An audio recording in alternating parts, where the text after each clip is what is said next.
ఎట్టకేలకు కార్తీక మాసం చివరి రోజు పోలీస్ వర్గం వచ్చేసిందండి. ఈ యొక్క సనాతన సాంప్రదాయం ప్రతి ఒక్కరు కూడా నెల రోజులు కార్తీక మాసం చేస్తేనే చేయాలని లేదు.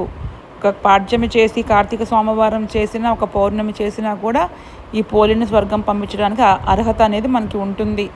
ఉదయాన్నే లేచి స్నానం చేసి చక్కగా కాలువ లేకుండా సముద్రము లేదంటే ఇంట్లోనూ చక్కగా గౌరీదేవిని చక్కగా ముగ్గు వేసి ప్రతిష్ఠించుకొని పసుపు కుంకుమలతో గంధం అక్షంతలతో పూజ చేసుకుని ఇరుపక్కల అరటిపళ్ళు పూజ సమర్పించుకొని సలివిడి వడపప్పు నైవేద్యంగా పెట్టుకొని ఆ అరటి డప్పులో కూడా చక్కగా ఒత్తులు పెట్టుకుని ఆవు నెయ్యితో ఇరుపక్కల కూడా ఒక అడ్డుగా ఒక గోడలాగా మనము సలివిడి వడపప్పు పెట్టుకొని తర్వాత దాంట్లో కర్పూరం బిళ్ళని వెలిగించుకొని పూలతో తాంబూలంతో పోలి అమ్మవారిని మనం స్వర్గానికి పంపించాలి.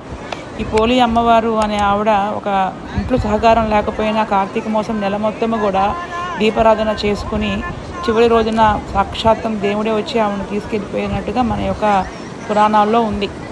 ఇది ప్రతి ఒక్కరూ మనకెందుకు అన్నట్టు కాకుండా అందరూ చేయాలి. చేస్తే మన పిల్లలు చూస్తారు, మన సాంప్రదాయం అనేది వృద్ధి చెందుతుంది. ఇది ఒక పరంపరగా మన వంశం నుంచి వెళ్ళాలి.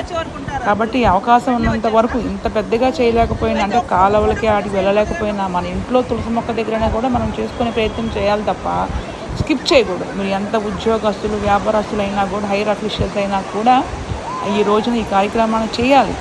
హిందూ పుట్టక పుట్టిన ప్రతి ఒక్కళ్ళు కూడా ఇలాంటి కార్యక్రమాలు తరచుగా చేస్తూ ఉండడం వల్ల మన బిడ్డలకి ఇది ఒక మంచి లెసన్గా మనం చెప్పడానికి అవకాశం ఉంటుంది. జై శ్రీరామ్, జై హింద్, జై భారత్ మాత. ఓం నమః శివాయ.